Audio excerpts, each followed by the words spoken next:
Some mysteries refuse to fade. They cling to a community like a shadow, haunting every conversation, every quiet evening, every memory of those who lived through it. In the quiet outskirts of Kelowna, British Columbia, one question echoed for nearly a decade. What happened to Officer Daniel Harper?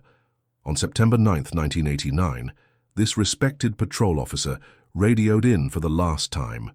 Then, without warning, he vanished along the very highways he had spent years protecting. For 7 long years his family waited, his colleagues searched, and rumors spread like wildfire. Then one summer evening, deep in the forests that border Okanagan Lake, searchers uncovered something that would shake the town to its core. This wasn't just a missing officer case, it was a chilling reminder of the thin line between safety and wilderness, between order and chaos, between a man sworn to protect and the secrets he may have taken with him.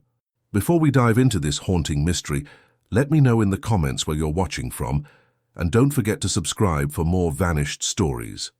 Before the mystery, before the headlines, before the haunting silence that would stretch across nearly a decade, there was simply a man, Officer Daniel Harper.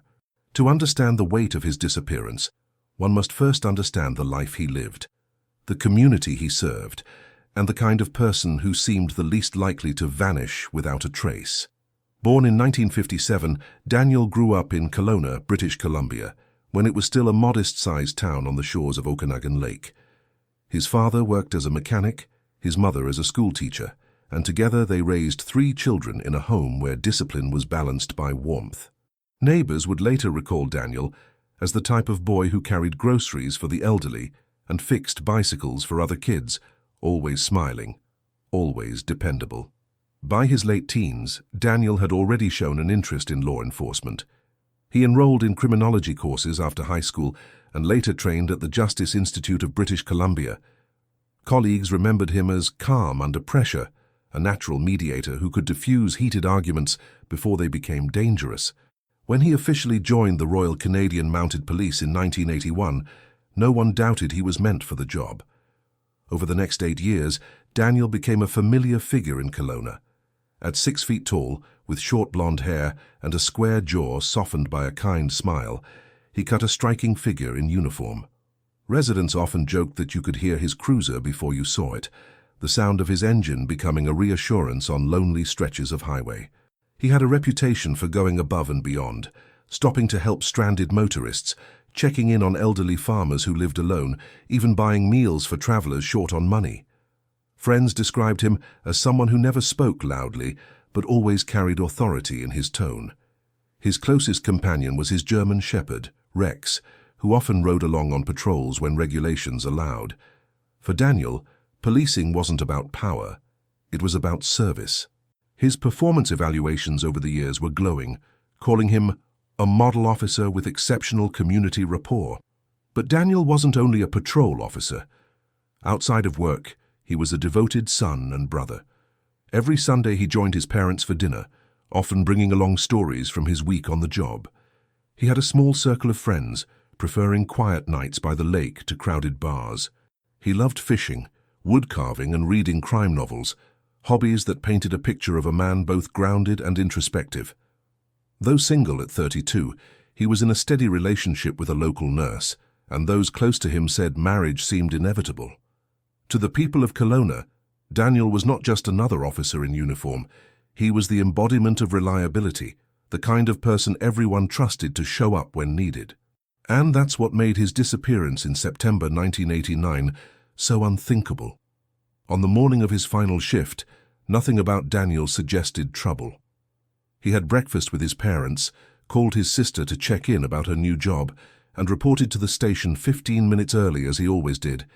He laughed with colleagues, reviewed his route, and set off on patrol with his usual composure. There was no sign of distress, no sense of foreboding. Yet within hours, Daniel Harper would vanish into thin air, leaving behind only questions, suspicions, and a silence that would echo through the Okanagan Valley for years to come. Saturday, September 9th, 1989, dawned cool and bright over Kelowna. The Okanagan Valley was waking up slowly, the first hints of autumn brushing across the trees, and Daniel Harper was already in uniform, polished boots gleaming, ready for another day of service. By habit, he arrived at the RCMP detachment 15 minutes before roll call, nodding politely to the desk sergeant and exchanging a brief joke with a colleague who was finishing the night shift. The morning briefing was uneventful. No major incidents, just routine patrols across the rural highways stretching east of town. Daniel checked his cruiser carefully, as he always did. Radio functional, fuel tank full, emergency kit intact.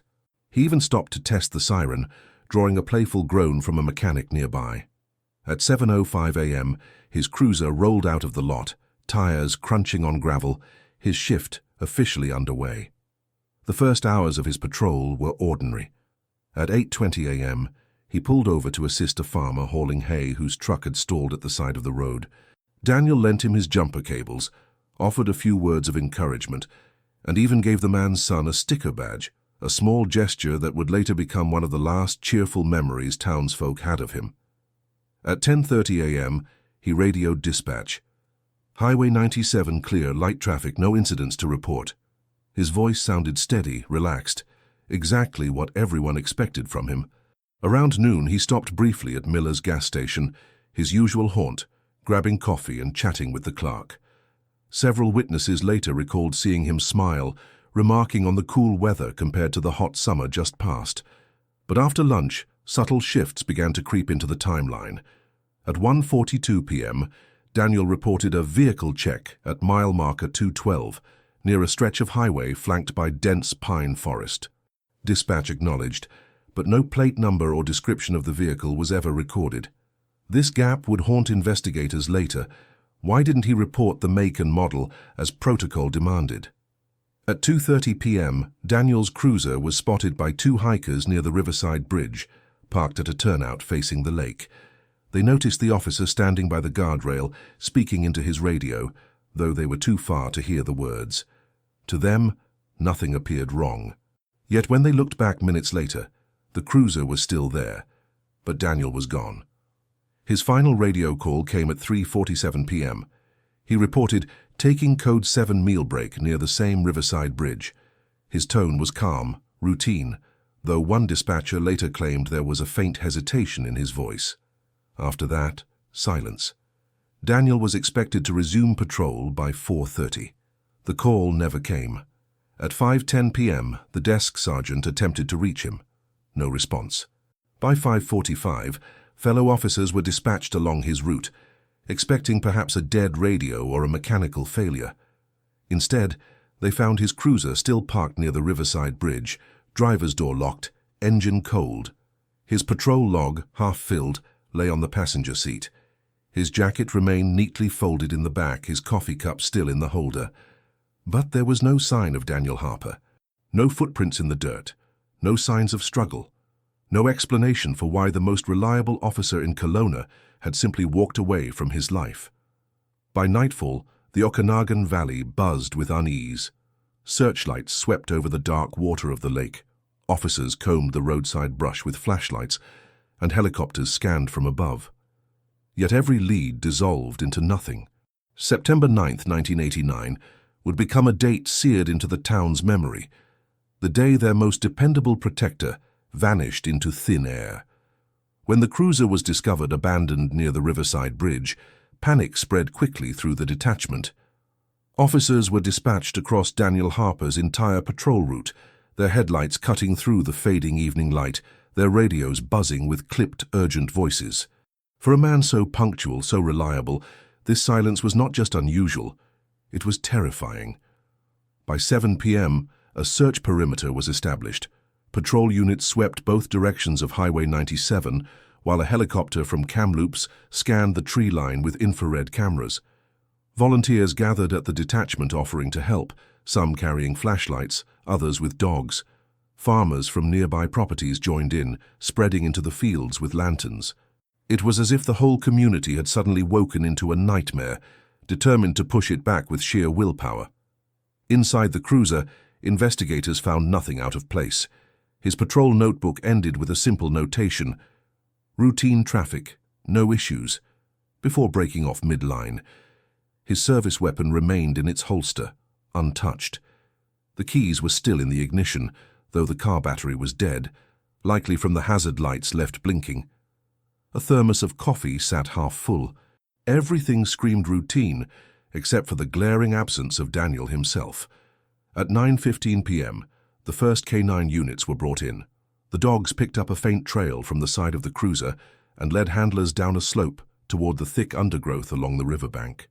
For nearly 200 meters, the scent held strong, then suddenly vanished near the water's edge. Some officers speculated he may have fallen into the river, but no splash had been heard. And Daniel was a strong swimmer familiar with these waters. The uncertainty only deepened the dread. By midnight, nearly 50 people combed the area.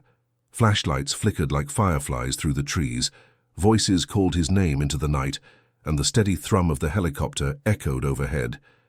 Yet nothing emerged, no footprints, no clothing, no signs of struggle.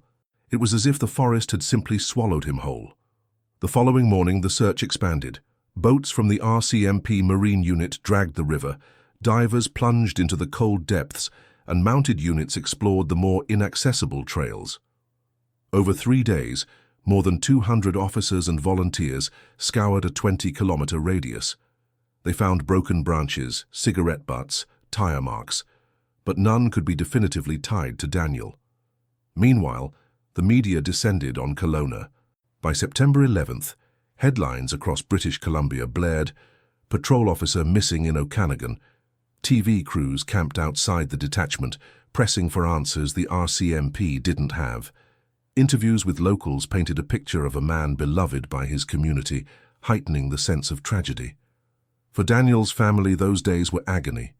His parents held on to hope, believing he had perhaps been injured and was waiting to be found. His sister broke down on camera, pleading, "If anyone knows anything, please come forward." The nurse he had been dating refused to leave the riverside, sitting in silence as searchers trudged past. By the end of the first week, the official line was grim. "We are treating this as a disappearance under suspicious circumstances." That phrasing, chosen carefully, signaled a shift. This was no longer just a missing person case. Something darker was suspected. The Okanagan Valley, once a place of serene beauty, now carried an air of unease. People locked their doors at night, parents kept their children close, and rumors spread unchecked. Was it an accident, a random crime, or something far more sinister? The truth, as the community would learn, was far stranger than anyone imagined. By the end of the first week, the investigation into Officer Daniel Harper's disappearance had shifted from frantic searching to painstaking detective work. The RCMP set up a command center near the Riverside Bridge, turning a local community hall into a hub of maps, radios, and stacks of reports. Every tip that came in, no matter how small, was logged, catalogued, and pursued. But as the days turned into weeks, it became clear that this was no ordinary missing person case. Detectives began by examining Daniel's personal life. His finances were clean, no unusual withdrawals, no hidden debts. His relationships were stable. Friends and family testified to his reliability and loyalty. He was planning a visit to his parents the very evening he disappeared. There was nothing to suggest he would simply abandon his life. This only deepened suspicions that foul play was involved. Witnesses came forward with conflicting accounts. A farmer claimed to have seen a dark sedan parked near Daniel's cruiser earlier that afternoon, though he could not recall the license plate. 2 hikers reported hearing what sounded like raised voices near the Riverside Bridge shortly before Daniel's last radio call. Another local swore he saw Daniel speaking with a man in a leather jacket, though the description was too vague to follow up. Each lead seemed promising, but none produced tangible results. Attention soon turned to Daniel's work. In the months before his disappearance, he had been involved in several arrests related to smuggling operations along the Okanagan corridor. The region was known for its quiet backroads, perfect for moving contraband across the border. Had Daniel stumbled too close to something dangerous? Some speculated he might have uncovered a trafficking route or been deliberately targeted as a warning to others. The most unsettling theory emerged when investigators revisited old case files. Just weeks before he vanished, Daniel had written a report about suspicious activity at an abandoned sawmill on the outskirts of town. The report described tire tracks, discarded packaging, and the smell of chemicals, signs consistent with illicit activity. Strangely, the follow-up paperwork was missing from RCMP records. Had someone buried the evidence, or had Daniel been planning to pursue it on his own?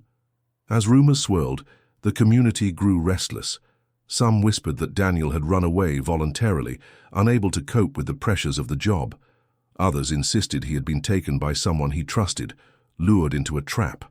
Theories ranged from organized crime to a personal betrayal, each one casting a darker shadow over the once peaceful valley. Investigators also considered the possibility of an accident. The river was treacherous in places, its currents capable of pulling down even strong swimmers.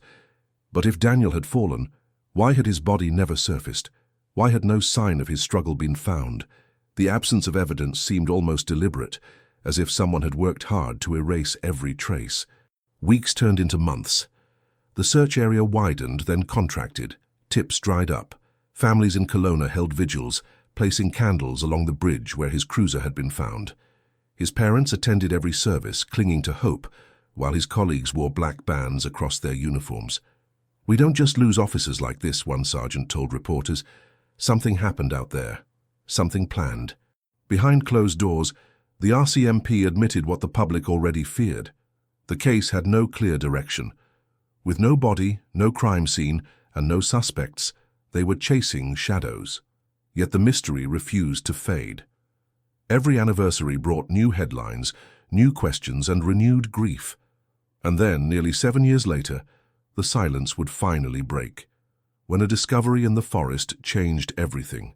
As the months turned into years, the case of Officer Daniel Harper slipped from breaking headlines into the cold vault of unsolved mysteries.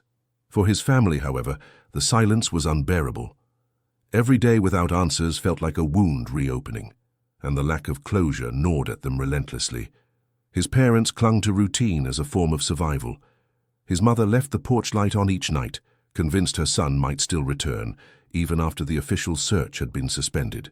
His father, though more pragmatic, kept Daniel's tools in the garage exactly as he had left them. "If I move them," he told a neighbor, "it's like admitting he's gone." The RCMP continued to receive tips, but none led to a breakthrough. One caller swore he saw Daniel in Vancouver working under a different name. Another claimed he'd been kidnapped by bikers connected to organized crime. Each lead was checked, catalogued, and inevitably dismissed. The file grew thicker with every passing year, a mountain of paper without a single page of resolution. Meanwhile, Kelowna changed. The once quiet farming town grew, new businesses arrived, and neighborhoods expanded. Yet for those who had lived there in 1989, the memory of Daniel's disappearance lingered like a shadow. Parents warned children not to wander near the riverside bridge. Teenagers dared each other to spend nights there, and whispers of the missing officer became part of local folklore. For Daniel's colleagues, the wound cut especially deep. His badge number was retired from active duty, displayed in the detachment lobby beneath his photograph. New recruits were told his story as a cautionary tale, a reminder of the dangers of complacency, of how quickly routine could twist into tragedy. Some officers admitted they avoided his last patrol route, unwilling to drive the stretch of road where his cruiser had been found. 7 years passed with no breakthroughs. By 1996, most believed the case would never be solved. Then, in early summer, an unexpected discovery reignited everything. A group of hikers exploring dense forest land near Okanagan Lake stumbled upon something strange. A torn piece of uniform fabric tangled in brush, faded from time, but still recognizable. It matched the RCMP's standard issue from the late 1980s. Nearby, they found a rusted flashlight buried in the soil. At first, it seemed like a coincidence, discarded items, perhaps from an old training exercise.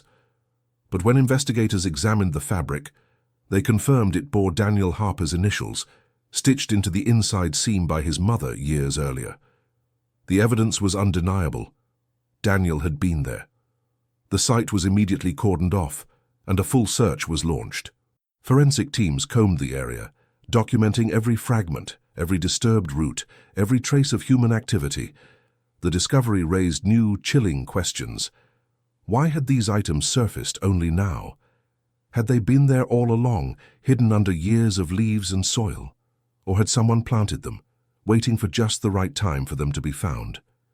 For the Harper family, hope flickered again. Painful, fragile, but alive. "This proves he didn't just vanish," his sister told reporters. "Something happened, and maybe now we'll finally learn the truth." But the truth was still far away. What investigators would uncover next would not only deepen the mystery, but disturb the entire community. The discovery of Daniel Harper's torn uniform fabric and rusted flashlight in the woods near Okanagan Lake sent shockwaves through the community. For 7 years, his absence had become a frozen tragedy, with little more than theories to keep it alive. Now tangible evidence had surfaced, proof that Daniel's story was far from over. The RCMP launched a full-scale forensic sweep of the site. Teams marked the ground with neon tape, cataloguing every item recovered. Soil samples were taken, photographs snapped, and cadaver dogs brought in. For days, the quiet of the forest was broken by the hum of generators, the chatter of investigators, and the steady thud of shovels breaking earth. But what they found only deepened the mystery. The flashlight, corroded by years in the soil, still bore Daniel's fingerprints, partially preserved beneath the rust. The fabric, though weathered, had fibers consistent with a violent tear rather than gradual wear. Most chilling of all, fragments of chain links were uncovered nearby, suggesting the possibility that someone had been restrained in that very spot. Investigators pored over old reports, cross-referencing the location with tips from 1989. Nothing matched. The site was well beyond Daniel's assigned patrol area, raising an urgent question. How had he ended up there? Did someone take him against his will? Or had he followed a lead that led him into a trap? Theories swirled once again. Some officers believed Daniel had stumbled upon smugglers using the forest trails for illegal transport. Others speculated that he had been ambushed by someone he knew, perhaps connected to the missing sawmill report from weeks before his disappearance. A few clung to the idea that he had staged his own vanishing, though the presence of torn fabric and chains argued powerfully against that. Attention also turned back to earlier witness accounts. The farmer's claim of a dark sedan near Daniel's cruiser was reconsidered. Detectives canvassed old files of vehicles registered in the area at the time, narrowing the list to fewer than 24 owners. Several were interviewed again, but years had dulled memories and weakened alibis. Leads evaporated almost as soon as they formed. Meanwhile, Daniel's family found themselves once again in the spotlight. Reporters crowded their lawn, microphones thrust forward as his mother wept openly on camera. "They found his things," she whispered. "That means he was out there, and someone knows what happened." His father stood grim-faced beside her, unwilling to voice the darker conclusion forming in his mind. Forensic analysis dragged on for weeks. The chains were traced to a common hardware brand, impossible to link to any specific purchaser. The soil yielded no human remains, though traces of ash hinted at a possible campfire once maintained nearby. Investigators theorized that whoever held Daniel captive may have used the forest clearing as a temporary site, moving him later to another location. The reignited case strained the RCMP's resources. Detectives worked overtime, sifting through old notes, re-interviewing witnesses, even consulting criminal profilers from Ottawa. The profiles suggested Daniel's abduction had been premeditated, likely carried out by individuals with knowledge of his patrol habits. "This wasn't random," one profiler told the press. "Someone was waiting for him." The revelation left the community more unsettled than ever. Parents warned their children not to walk alone after dark, while rumors of secret gangs and hidden camps spread through Kelowna like wildfire. And then, just when it seemed the trail might go cold again, a hiker uncovered something that transformed the case from a haunting mystery into a chilling nightmare. It was late August of 1996 when the call came in. A pair of hikers exploring a rugged section of forest several kilometers north of the Riverside Bridge stumbled upon something unusual. At first glance, it appeared to be nothing more than an abandoned campsite. A collapsed lean-to, ashes from an old fire, and scattered metal cans half buried in the dirt. But as they looked closer, their unease grew. Among the debris lay a pair of handcuffs, rusted but unmistakable, and a small badge fragment glinting faintly in the sunlight. The hikers contacted the RCMP immediately. Within hours, investigators descended on the site, sealing it off with tape and floodlights. What began as a curious lead quickly escalated into a major forensic excavation. Under layers of soil and decaying leaves, searchers unearthed a series of items that made even veteran officers pause in horror. First, they uncovered remnants of uniform fabric consistent with Daniel Harper's RCMP attire, far more extensive than the single torn piece found weeks earlier. Then came personal items, a broken wristwatch stopped at 412, his leather wallet empty of cash but still containing a faded driver's license, and a crushed thermos matching the one he always carried. The most chilling discovery was a length of chain secured to a tree trunk, with worn grooves in the bark, suggesting it had been used repeatedly. Cadaver dogs reacted strongly at several points around the campsite. Although no human remains were immediately recovered, soil samples later tested positive for traces of human blood. Forensic experts could not extract DNA after so many years of exposure, but the implications were grim. Someone had been held there, restrained for an extended period of time. The evidence suggested a horrifying possibility. Daniel Harper had not vanished instantly in 1989. Instead, he may have been taken alive and held captive deep in the forest. For his family, this revelation was both devastating and torturous. To think he had suffered, possibly for days or weeks without rescue, was almost too much to bear. His sister told reporters, her voice trembling, "I prayed he had gone quickly. Now, I don't know if I can bear the truth." Investigators reconstructed the scene piece by piece. The lean-to indicated someone had maintained shelter there, while the variety of food cans suggested long-term occupation. Yet the campsite showed signs of abandonment years earlier. Whoever had used it had left in a hurry, leaving behind items too incriminating to be accidental. Theories exploded once more. Had Daniel been captured by smugglers, chained to the site until he revealed information? Had a lone predator ambushed him, dragging him into the woods and keeping him alive for reasons too dark to imagine? Some speculated that multiple people were involved, given the difficulty of subduing a trained officer. Others whispered about organized crime, or secretive groups operating in the Okanagan wilderness. The RCMP faced pressure like never before. Press conferences grew tense, journalists demanding answers the investigators didn't have. "We are following every lead," one spokesperson insisted. Though behind closed doors officers admitted the chilling truth, the evidence raised more questions than it answered. One thing was certain: this was no accident. Daniel Harper's disappearance was not the result of a simple fall into the river or a voluntary vanishing. Someone had orchestrated his captivity, and they had left behind enough evidence to taunt those still searching for answers. The forest had given up another piece of its secret, but the full story remained buried, waiting, as if mocking those who dared to uncover it. The revelation of the hidden campsite shattered what little sense of peace Kelowna still held about the Harper case. For years, the community had lived with unanswered questions, but many quietly believed Daniel Harper's disappearance was an accident or a tragic but simple crime. The evidence found in the forest changed everything. It suggested captivity, premeditation, and cruelty, elements far darker than most residents were prepared to face.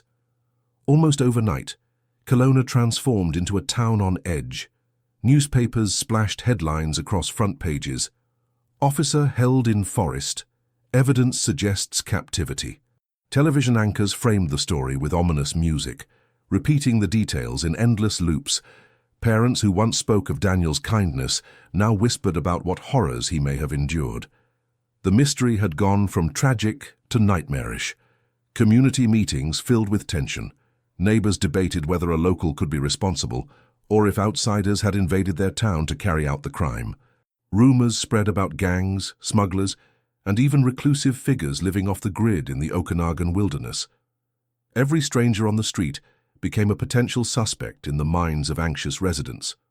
For the Harper family, the renewed attention was both a blessing and a curse.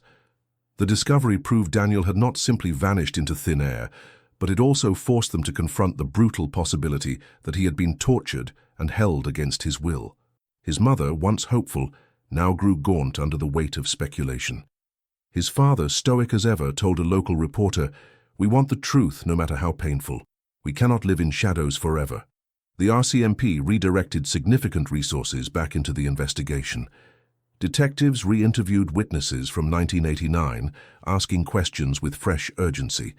Old suspects were revisited, their alibis scrutinized again. New forensic techniques, unavailable 7 years earlier, were applied to the campsite evidence. Experts confirmed that the torn fabric showed stress consistent with restraint, and microscopic analysis of the soil revealed traces of kerosene, possibly used to burn evidence at some point. Profilers weighed in as well. Their assessment was chilling. Whoever abducted Daniel likely had extensive knowledge of the area, enough to hide both themselves and a captive in dense forest for an extended period. This was no impulsive act, they concluded. It was calculated, deliberate, and executed with confidence. That pointed to someone local, someone who blended seamlessly into the fabric of Kelowna while harboring monstrous secrets. Theories multiplied. Some investigators argued the crime tied back to organized smuggling rings, groups Daniel had been tracking before his disappearance. Others suspected a lone predator, perhaps someone with a personal vendetta against the officer. The most unsettling possibility, whispered among townspeople, was betrayal from within, the idea that someone connected to law enforcement itself might have orchestrated the abduction. As the investigation widened, RCMP officers fanned out across British Columbia, interviewing former smugglers, combing through cold cases, and cross-checking missing persons who had vanished under similar circumstances. The effort painted a troubling picture. Daniel's case was not the only unexplained disappearance in the region during the late 1980s. For the community, the effect was devastating. Nights grew restless, doors were locked earlier, and children were no longer allowed to roam freely. Candlelight vigils were held not only for Daniel, but for the safety of the town itself.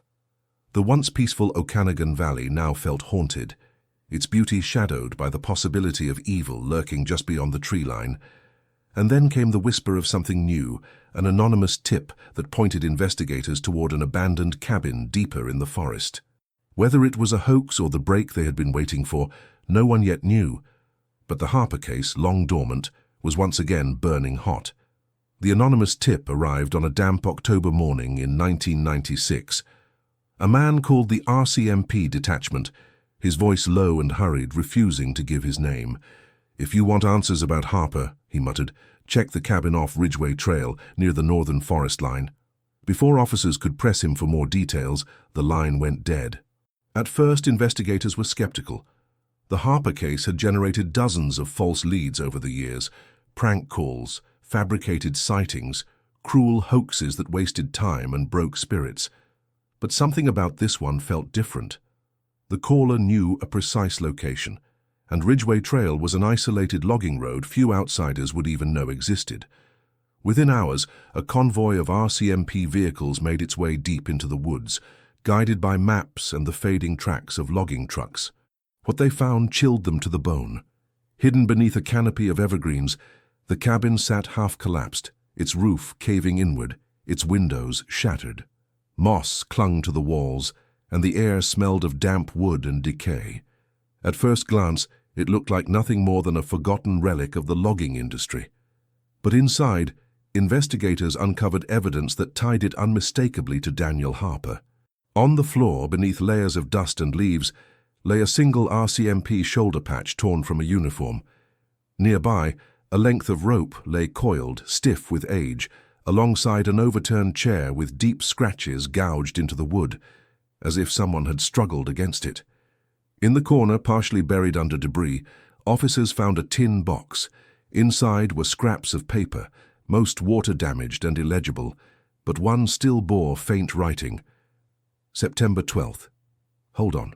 The handwriting matched Daniel Harper's. The discovery confirmed what investigators feared. Daniel had been alive, at least for some time after his disappearance, and he had left behind desperate notes, messages swallowed by years of silence. Forensic teams swarmed the site, collecting every fragment, every nail, every trace of fiber. They discovered a fire pit behind the cabin, filled with charred remains of documents and what looked like leather fragments, possibly from a wallet or holster. The bloodhounds once again reacted near the cabin's threshold, though no human remains were found. Soil samples tested positive for hemoglobin, confirming that injuries had occurred there. Combined with the campsite evidence found earlier, investigators built a grim picture. Daniel Harper had likely been transported from one location to another, held captive over an extended period of time.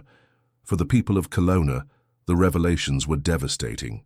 The cabin wasn't just evidence, it was a tomb of unanswered questions. Who had taken Daniel there? How long had he been held before being moved or killed? And why leave behind fragments instead of erasing everything? Some theorized the captors had fled suddenly, leaving behind incriminating items. Others believed the evidence was intentionally staged, left as a cruel reminder for anyone who might come searching years later. The RCMP kept the cabin under guard for weeks, combing the area with metal detectors and ground-penetrating radar. They uncovered a shallow trench nearby, filled with animal bones, likely discarded hunting remains. For a time, speculation raged that it might have been used as a grave, but no human remains were located. Still, the psychological impact of the discovery was profound. For Daniel's family, the cabin offered proof of his suffering but no closure, no final answer to the question that haunted them daily. What had become of him? Investigators pressed forward, searching for connections between the cabin and known suspects. Its construction was traced back to the 1950s, used by loggers before being abandoned. But no clear ownership record could be found for the 1980s. That void in the paper trail only fueled suspicions of deliberate obfuscation. As winter closed in, the investigation seemed trapped between revelation and despair. The cabin had given them Daniel's words, his handwriting, and undeniable proof of captivity. But it had not revealed his fate. And just as the town braced itself for another dead end, a new piece of evidence would emerge, one that threatened to expose secrets far larger than anyone imagined. The winter of 1996 brought silence back to Kelowna, but it was not the same silence as before. The cabin and its haunting discoveries had given the Harper case new life, but also left a scar on the community. For every answer uncovered, 3 more questions emerged. For Daniel's family, the absence of closure was its own form of torment. His mother stopped leaving the porch light on that winter. If he was out there, she admitted softly, I know now he suffered, and that thought is worse than any darkness. Investigators pressed harder than ever. The fragments of handwriting found in the tin box were analyzed, verified, and authenticated. They were Daniel's words, etched in desperation. One note read simply, "Don't forget me." Another contained a date, September 15th, 2 days after he vanished. These fragments confirmed he had survived at least beyond that first night. But how long, and under whose control, remained agonizing mysteries. The RCMP pursued every lead tied to the cabin. Old logging company employees were interviewed, their memories combed for details about who might have had access to the structure in the late 1980s. A few mentioned drifters, others pointed to smugglers using the trails.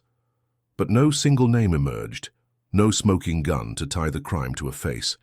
Some investigators became convinced the crime was larger than one man. The meticulous way Daniel had been hidden, the multiple sites involved, the sheer endurance of keeping him captive, it all suggested organization.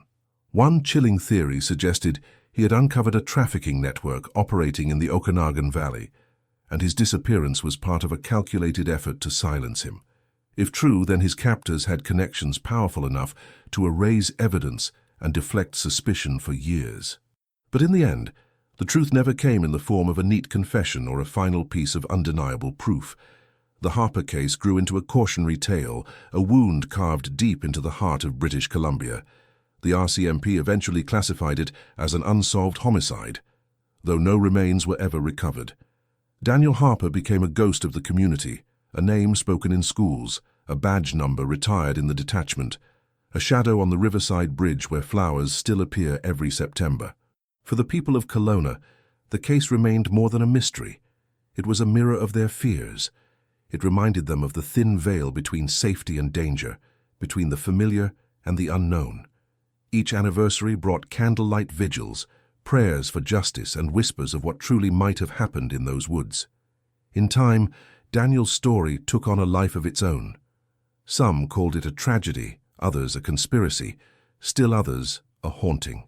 But for his family, it was something simpler and far more painful. A love story cut short, a son who never came home. The Riverside Bridge still stands, a quiet stretch of road with a view of the lake. Travelers who pass by might not know the history, but locals never forget.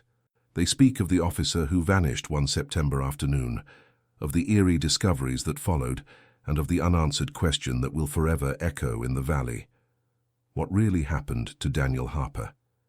And as long as that question remains, the shadows of Kelowna's forests will never truly be silent.